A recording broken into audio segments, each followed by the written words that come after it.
السلام علیکم. هاي guy, how are you? what's going on? دوستانو څنګه یې؟ امید لرم چې تاسو به ښه ټیک ټاک یې. نن زه تاسو ته بیا د یو بل کلاس سره حاضر یم او هغه د ګریمر کلاس دی، ګریمر پارت 2. په دې کې به موږ د جملې قسمونه ښیي، کاینډ آف سنټنس د جملو قسمونه به ښیي چې د جملې څومره قسمونه دي.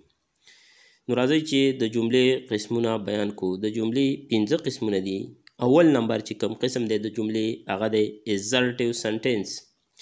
ایزرټیو سنټنس هغه جملې قسم دی، هغه خبرې ته وایي چې کومه یا اطلاع یا څه معلومات ورکول وي یا څه معلومات بیانول وي، که هغه د نه کولو معلومات وي او که هغه د کولو معلومات وي، نو هغې ته ایزرټیو سنټنس وایي.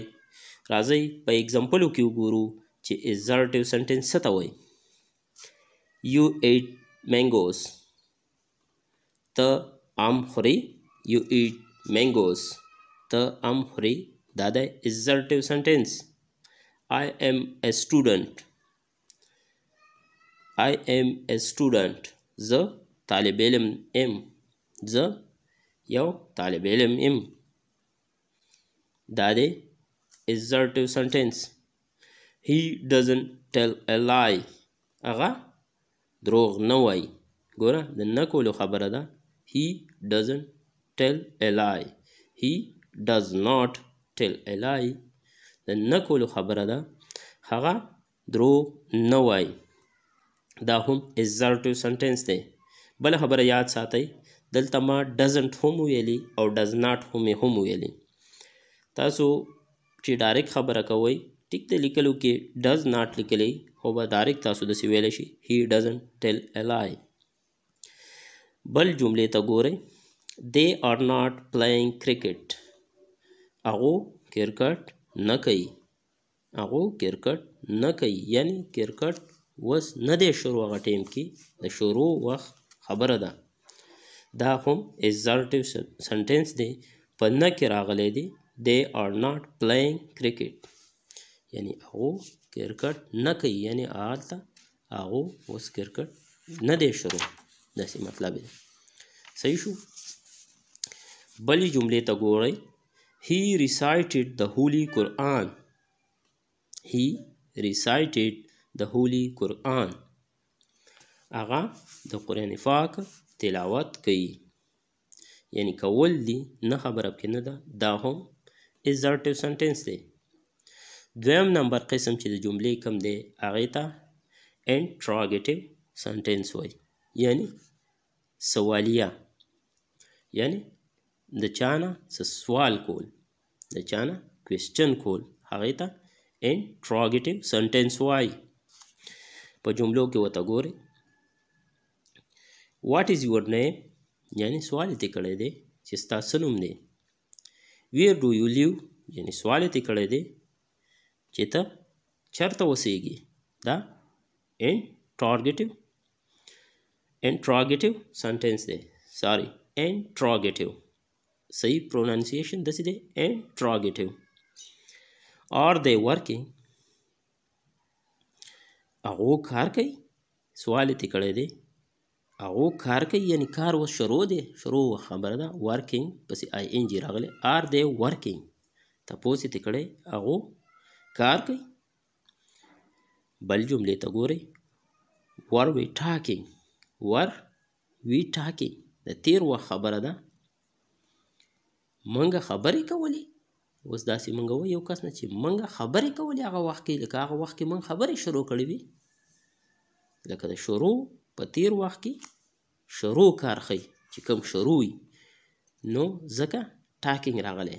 ټاک خبرو ته وایي، آی ان جي ورسره راغلی د شروع وخت. دلته ور راغلی دی، ور د پاست ټینس دغه دی. ور وی ټاکینګ، منګه خبرې کولې، سوالیه جمله ده، انټراګیټیو سنټنس دی. ډیډ هی ټیک لنچ، ډیډ هی ټیک لنچ، نو دا هم د تیر وخت خبره کوي چې د تیر وخت تپوس دې کوي چې هغه د غرمې روټۍ خوړلې ده. تپوس یې ترې کړی دی ډیډ هی ټیک لانچ، هغه د غرمې روټۍ خوړلې ده. ها د جملې دریم قسم چې کوم دی هغې ته امپیریټیو سنټنس وایي. امپیریټیو سنټنس یعنی څه امر کول یا څه حکم کول یا چاته څه نصیحت کول، دې ته امپیریټیو سنټنس وایي. په سنټنسو کې ورته ګورئ اوپن د ډور یعنی دروازه بنده کا. اوپن د ډور امر یې کړی دروازه بنده کا. سپیک ټروت رښتیا وایه. سپیک ټروت رښتیا وایه، دا یې امر یې کړی، حکم یې کړی.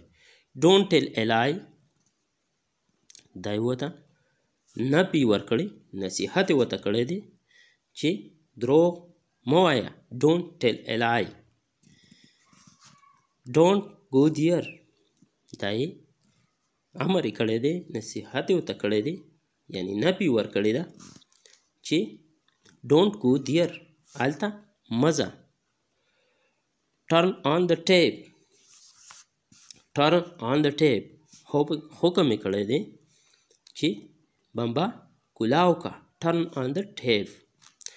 اوس چې کومه څلورم نمبر قسم دی د سنټنس د جملې چې کوم څلورم نمبر قسم دی هغې ته اپټیټیو سنټنس وایي. اپټیټیو سنټنس هغې ته وایي کومه چې دعا کول یا څه تمنا کول یا څه تعریف، نو هغې ته اپټیټیو سنټنس وایي.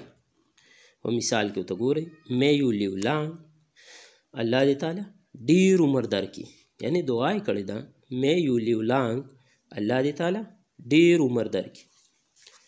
بلې سنټنس ته ګورئ may you success in life. may you success in life. الله پاک دی تا کامیاب کی، یعنی الله پاک دی تا کامیاب کی په ژوند کې. would that I were teacher. دا یې ګوره خواهش یې کړی دی would that I were teacher.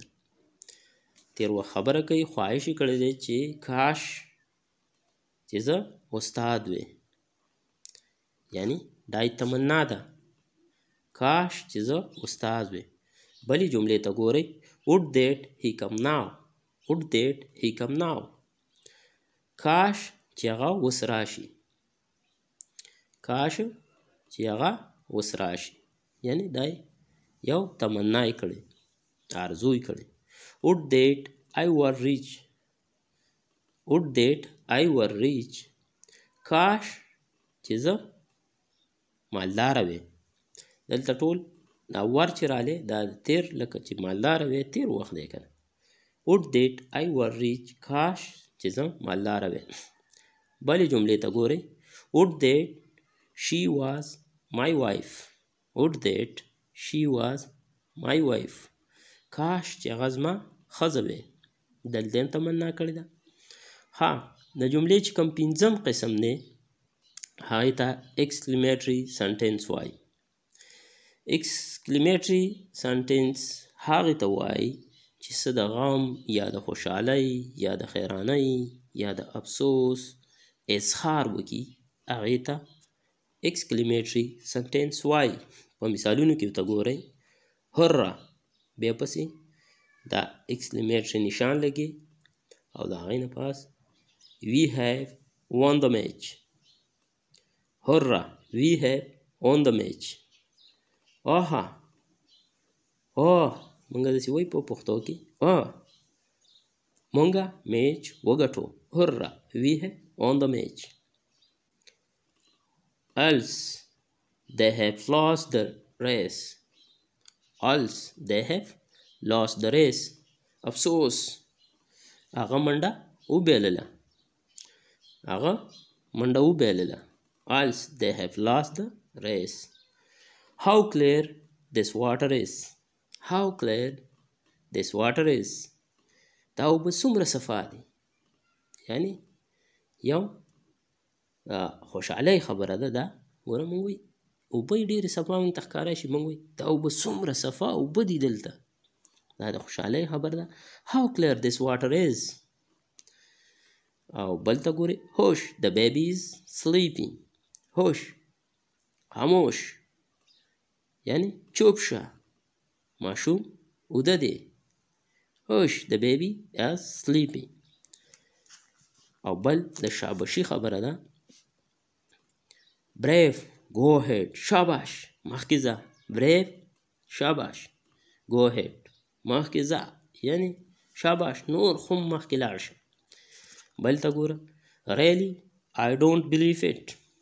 لکه مطلب دی really رښتیا موږ وایو رښتیا دا خو یقین مې پې نه راځي.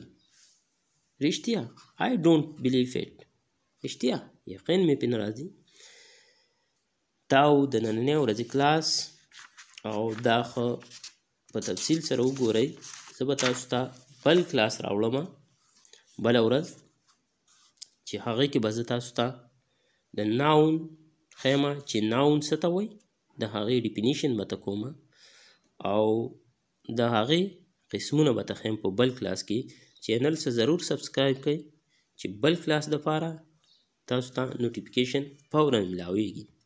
انشاءالله زه به هره ورځ تاسو ته یو کلاس راوړم او تاسو یې ښه په اسانه سز په پښتو کې زده کوئ. تھینکس فار واچینګ. د الله په امان په لوی الله م سپارم. اوکې تھینکس.